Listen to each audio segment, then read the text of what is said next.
آسمان پر اٹھائی اور آسمان کی طرف منہ کیا. صحابہ کہہ رہے ہیں حضور کا چہرہ دیکھ رہے ہیں. آپ صلی اللہ علیہ وسلم نے آسمان کی طرف منہ اٹھایا اور فرمایا اللہ آسمان سے بارش برسا دے. ہنیئا مریئا، اے اللہ جل شانہ آسمان سے بارش برسا دے. پھر آپ صلی اللہ علیہ وسلم نے فرمایا اے اللہ برکت والی بارش آسمان سے برسانا. صحابہ کہتے ہیں ہم حضور صلی اللہ علیہ وسلم کی طرف منہ کر کے کھڑے بیٹھے تھے. آپ صلی اللہ علیہ وسلم نے یوں کر کے آسمان کی طرف اشارہ کیا اور شہادت یوں کر کے انگلی اٹھائی.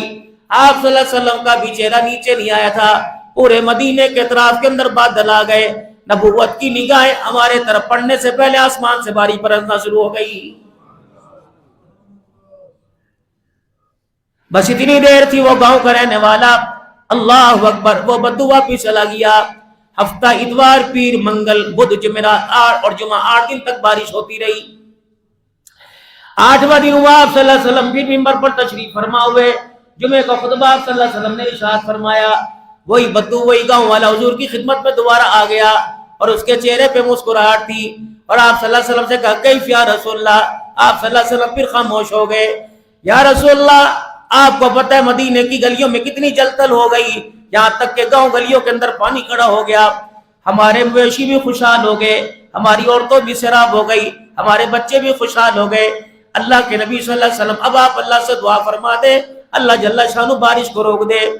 آپ صلی اللہ علیہ وسلم نے فرمایا پہلے تو بارش کی دعا کرتا تھا، اب بارش رکوانے کی دعا کروانے آیا.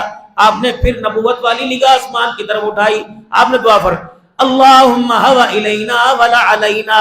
اے اللہ یہاں ضرورت نہیں، جہاں ضرورت ہے وہاں برسا دے. اے اللہ انہیں سمندروں میں پانی ڈال دے، پہاڑوں پہ برسا دے. اللہ انہیں کھیتیوں میں برسا دے، کھیت کھلیانوں میں برسا دے، ندی نالوں میں برسا دے. صحابی کہتے ہیں حضور کا چہرہ نیچے نہیں آیا، بارش رکی، بادل پھٹ کے مدینے میں دھوپ نکلنے لگ گئی.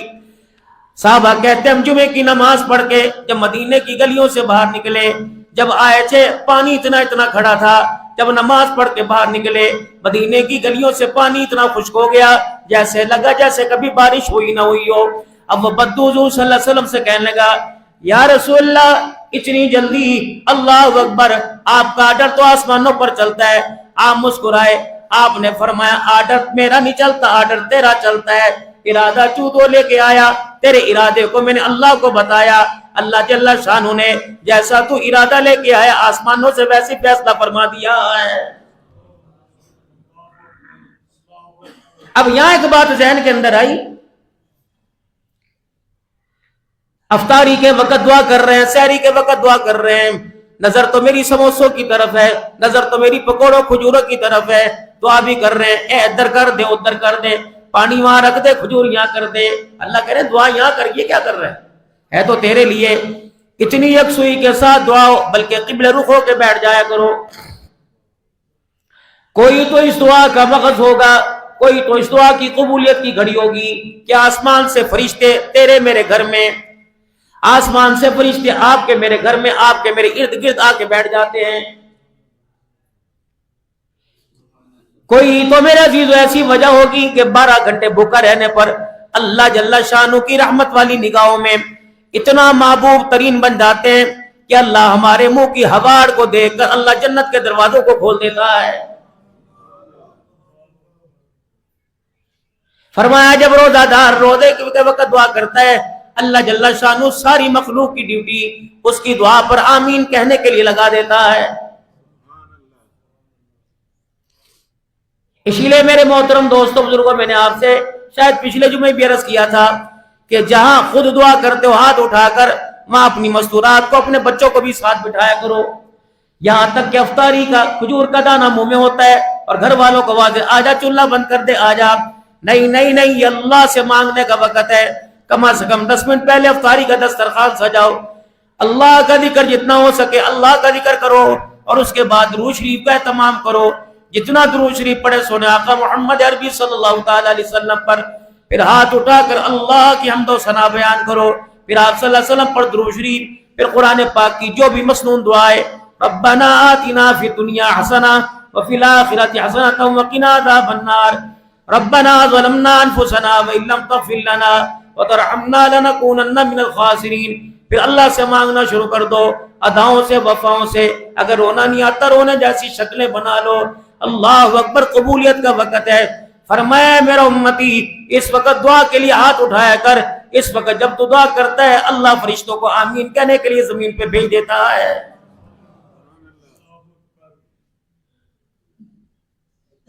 اور نہ اس کو چھوڑنے پر اپنے بچوں کو عادت ڈالیے، یہ نہیں کہ جمعے کا رکھ کے ہم اگلے جمعے رکھیں گے، نہیں۔ اول تو رسول اللہ صلی اللہ علیہ وسلم نے کبھی بددعا نہیں فرمائی۔ جب آپ صلی اللہ علیہ وسلم کے 70 قاریوں کو شہید کیا گیا، آپ صلی اللہ علیہ وسلم نے 1 مہینہ یا 40 دن مسلسل بددعا فرمائی۔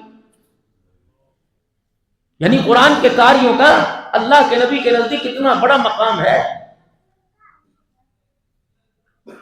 اور آپ سے بھی عرض کروں گا، بات جامعہ عثمانیہ کی نہیں، پیر محل کی جس مسجد کے اندر قرآن والا یا آپ کے گھروں کے اندر تراویح پڑھانے والا تراویح پڑھائے، میرے عزیزوں اسپیشل طور پر بڑے ادب و احترام سے اس کی خدمت کرنا۔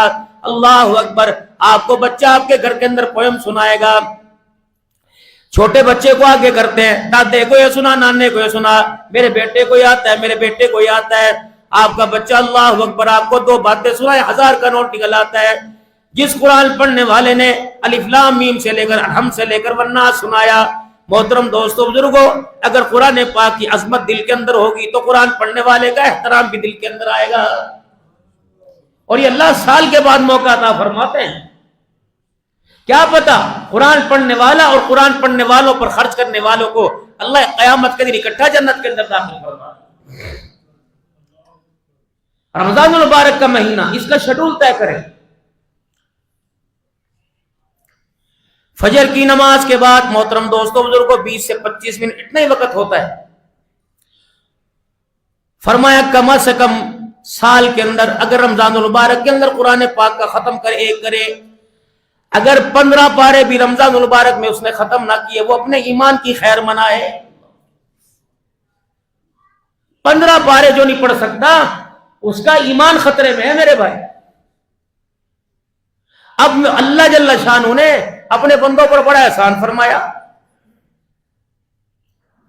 حضرت عمر رضی اللہ تعالیٰ عنہ کے دور میں تراویح پڑھی گئی، رسول اللہ صلی اللہ علیہ وسلم نے خود تراویح پڑھائی۔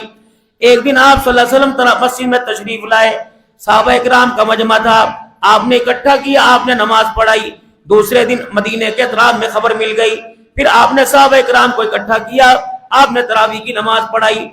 تیسرے دن آپ صلی اللہ علیہ وسلم کو پتہ لگا کہ مسجد نبوی کھچا کچ بھر گئی، اور مدینے کے اطراف سے، گاؤں دیہات سے اور مدینے کے سارے شہری مسجد نبوی کے اندر آ گئے۔ آپ صلی اللہ علیہ وسلم کے حجرے کی طرف دیکھتے رہے، لیکن آپ اپنے حجرے سے باہر تشریف نہ لائے۔ صحابہ اکرام رضوان اللہ تعالی علیہ مجمعین نے عرض کیا، یا رسول اللہ صلی اللہ علیہ وسلم، یہ نماز کی فضیلت ختم ہو گئی یا اللہ کا کوئی اور حکم آ گیا؟ فرمایا او لوگو، تمہاری بڑھتی ہوئی آبادی کو دیکھ کر اللہ اکبر آج نہ آیا، مجھے ڈر تھا تمہارا شوق اور میرے آنے کی وجہ سے اللہ اس نماز کو کوئی فرض نہ کر دیتا۔ نبیوں پر تہجد کی نماز فرض ہے، ہر نبی پر، امتی کے لیے رعایت ہے، امتی کے لیے نفل ہے، ہر نبی تہجد گزار نبی۔ آپ صلی اللہ تعالی علیہ وسلم کے دور میں نماز پڑھی گئی، سیدنا صدیق اکبر کا دور آیا، حضرت عمر رضی اللہ تعالی عنہ کا جب دور آیا تو اس وقت بھی مسجد نبوی میں چراغ نہیں تھا، چیدہ چراغ تھا۔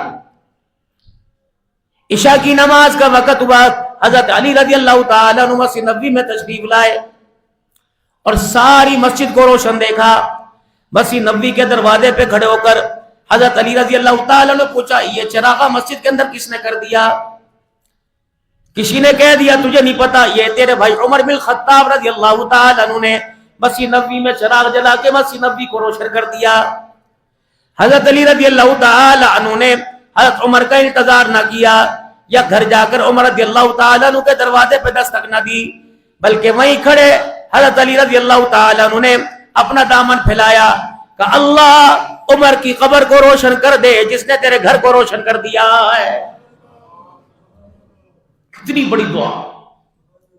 جاؤ جا کے پوچھو ان رافضیوں سے، جاؤ میرے جو عزیز جا کے پوچھو علی اور عمر کے اندر میرے عزیزوں جتنی پیدا کرنے والے ہیں، جاؤ ان لعنتی ان بدبختوں سے جا کے پوچھو جو کہتا ہے علی کی بیوی پر اللہ اکبر عمر نے حملہ کرایا تھا.